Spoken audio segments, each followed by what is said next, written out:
Warahmatullahi wabarakatuh. Bagaimana kabarnya anak-anak hari ini?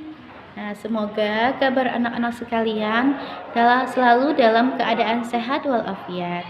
Amin. Nah, sekarang buka bukunya ya.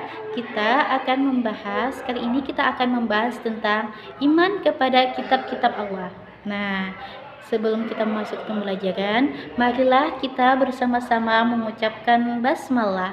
Bismillahirrahmanirrahim.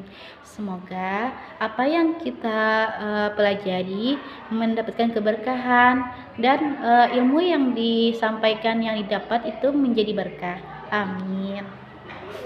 Nah, sekarang kita mulai apa sih itu kitab-kitab Allah? Nah, kitab-kitab Allah atau mengimani kitab-kitab Allah itu merupakan rukun iman yang ketiga, yaitu iman kepada kitab-kitab Allah. Nah, kitab-kitab Allah itu berisikan tentang wahyu untuk menjadi pedoman kepada manusia. Nah, selanjutnya kitab-kitab dan siapa yang menerima kitab-kitab tersebut. Itu ada 4. Yang pertama, kitab Taurat.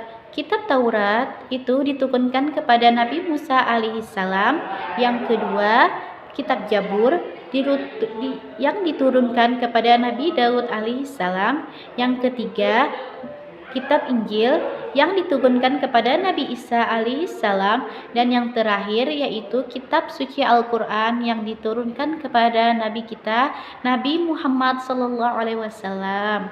Nah, kitab Al-Quran ini adalah kitab yang wajib kita imani dan kita ikuti petunjuknya. Sekarang kita masuki ke pembahasan tentang kitab Taurat. Nah, tadi kan kitab Taurat itu diturunkan kepada Nabi Musa alaihissalam.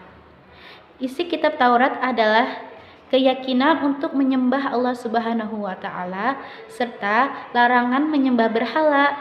Di dalam kitab Taurat ini juga menerangkan tentang kedatangan Nabi kita Nabi Muhammad SAW sebagai rasul terakhir.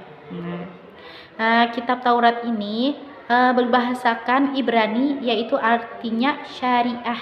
Nah, yang kedua kita akan membahas tentang kitab Jabur. Kitab Jabur ini tadi kan diturunkan kepada Nabi Daud alaihissalam. Nah, kitab Jabur ini berbahasakan Kipti, berisi tentang beberapa zikir, pengajaran, dan hikmah. Kitab Jabur merupakan petunjuk atau wahyu dari Allah Subhanahu wa taala, dan berlaku kepada umat Bani Israel. Nah, yang ketiga yaitu kitab Injil. Kitab Injil ini diturunkan kepada Nabi Isa alaihissalam. Nah, kitab Injil ini berbahasakan Yunani yang dalam bahasa Arabnya merupakan al-bisyarah atau kabar gembira.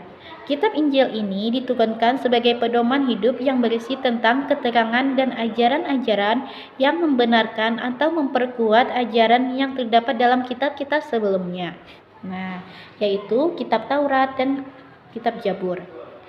Kitab Injil ini merupakan pedoman bagi kaum Nasrani. Nah, katakanlah yang terakhir, kita akan membahas tentang kitab Al-Quran. Kitab suci Al-Quran adalah kitab terakhir yang diturunkan kepada Nabi kita Nabi Muhammad SAW, dan inilah kitab suci yang paling lengkap dari semuanya, yaitu yang dari kitab-kitab sebelumnya itu. Jadi Al-Quran ini adalah pelengkap, yang paling lengkap dan sebagai pelengkap.